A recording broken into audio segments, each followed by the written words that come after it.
selamat datang di mata pelajaran Bahasa Indonesia. Kali ini kita akan belajar mengenai teks eksplanasi. Teks eksplanasi ini merupakan materi Bahasa Indonesia kelas 11. Baik, kita akan pelajari teks eksplanasi bersama-sama.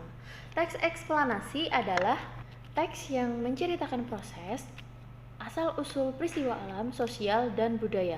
Bedanya teks eksplanasi dengan teks prosedur, jika teks prosedur adalah teks yang menjelaskan mengenai langkah-langkah melakukan sesuatu, maka teks eksplanasi adalah teks yang menjelaskan mengenai asal-usul terjadinya sesuatu. Meskipun hampir mirip, tetapi teks prosedur dengan teks eksplanasi tentu berbeda. Contohnya, terjadinya gempa tsunami di Aceh itu adalah teks eksplanasi karena di dalamnya menceritakan mengenai asal-usul gempa bumi tersebut. Selanjutnya adalah ciri kebahasaan dari teks eksplanasi. Yang pertama adalah menggunakan bahasa yang baku dan lugas. Yang kedua, menggunakan kata-kata teknis sesuai bidangnya. Misalnya, jika dalam teks eksplanasi tentang gempa tadi, bisa menggunakan kata pasca gempa, artinya adalah setelah gempa. Kata tersebut tidak dapat digunakan sembarangan kepada kalimat-kalimat yang lain. Misalnya, pasca bukan berarti sesudah, pasca gempa berarti sesudah gempa. Tidak dapat diterapkan pada kata sesudah memasak nasi, ibu memasak sayur. Tidak bisa digunakan pada kalimat tersebut untuk mengganti kata sesudah. Pasca memasak nasi, ibu memasak sayur. Nah, kata pasca di sana tidak tepat. Itu yang dimaksud dengan menggunakan kata teknis sesuai bidangnya. Yang ketiga, menggunakan kata yang bermakna proses. Karena dalam teks eksplanasi kan tadi menjelaskan mengenai proses terjadinya sesuatu. Kata yang bermakna proses ini dibagi menjadi dua. Ada yang pertama adalah kronologis, yang kedua adalah kasualitas. Kronologis artinya adalah menjelaskan berdasarkan urutan waktu dari tahap yang satu, tahap yang kedua, dan selanjutnya. Selanjutnya adalah yang kedua, menggunakan kata yang bermakna kasualitas. Kasualitas artinya adalah menggunakan kata yang bermakna sebab akibat. Kasualitas maknanya adalah sebab akibat. Karena ini adalah menceritakan proses terjadinya sesuatu, biasanya di dalamnya terdapat sebab dan juga terdapat akibatnya. Yang keempat atau yang terakhir, menggunakan kalimat afirmatif.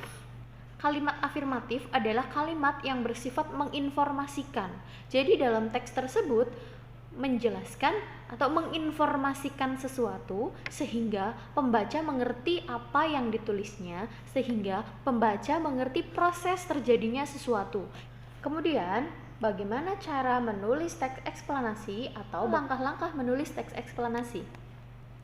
Yang pertama adalah menentukan tema.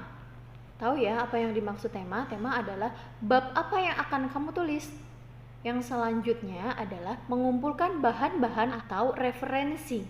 Semakin banyak kamu mengumpulkan referensi atau bahan-bahan untuk tulisan kamu, maka teks eksplanasi yang kamu buat akan semakin jelas dan semakin dapat dimengerti oleh pembaca.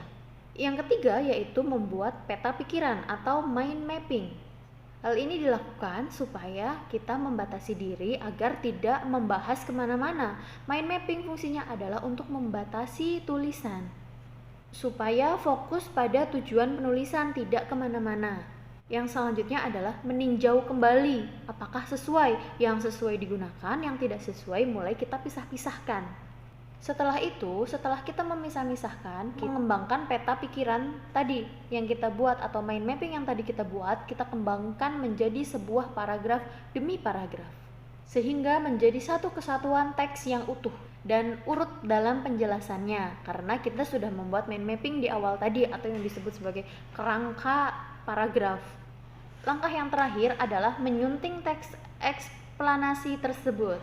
Menyunting di sini artinya adalah kita membaca ulang, kemudian kita mengedit ulang, kemudian kita mengevaluasi, sudah tepatkah, sudah baguskah, sudah bersifat menginformasikankah, sudah dapat dipahami oleh pembacakah teks yang kita buat tadi, agar menjadi teks eksplanasi yang betul-betul menginformasikan dan bermanfaat bagi pembaca. Ya, itulah teks eksplanasi materi pelajaran Bahasa Indonesia kelas 11. Mudah-mudahan apa yang kita pelajari tadi dapat diterima dengan baik ya. Kemudian dapat nempel selamanya, tidak pernah lupa, dan menambah wawasan buat kita semua. Jika masih ada kekeliruan, silahkan diluruskan karena kita di sini sama-sama belajar. Terima kasih sudah menonton video ini. Salam belajar.